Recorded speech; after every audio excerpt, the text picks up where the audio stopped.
Bonjour, je suis Luc Westway au CES 2013 pour CNET et voici l'Iconia B1 d'Acer. C'est une tablette sous Android très peu chère, elle se veut une concurrente à la Nexus 7 de Google, jetons-y un œil. C'est une tablette 7 pouces avec une définition de 1024 par 768.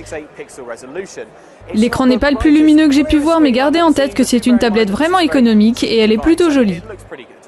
Elle fonctionne avec un processeur 1,2 GHz dual-core. Ce n'est pas aussi puissant que les processeurs quad-core qu'on trouve sur les tablettes 7 pouces de Google, mais c'est suffisamment réactif pour le surf, l'email. Ça sera probablement suffisant pour ces utilisations.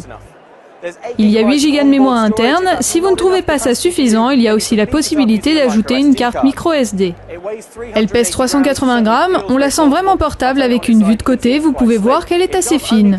Elle n'existe que dans cette version bleue, soyez sûr d'aimer le bleu avant de vouloir l'acheter.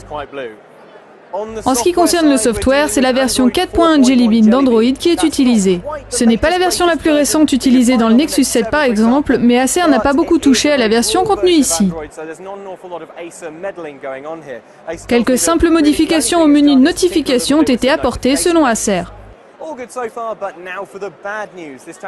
Plutôt pas mal jusqu'ici, aucune sortie américaine n'est prévue pour le moment, elle coûtera 119 € en Europe.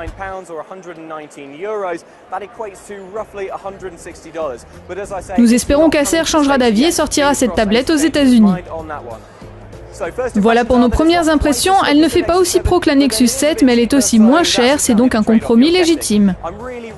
Je suis très content que les tablettes Android économiques soient de plus en plus nombreuses et de bonne qualité, ça ne peut être qu'une bonne chose. C'était Luc Westway pour CNET avec l'Iconia B1 d'Acer.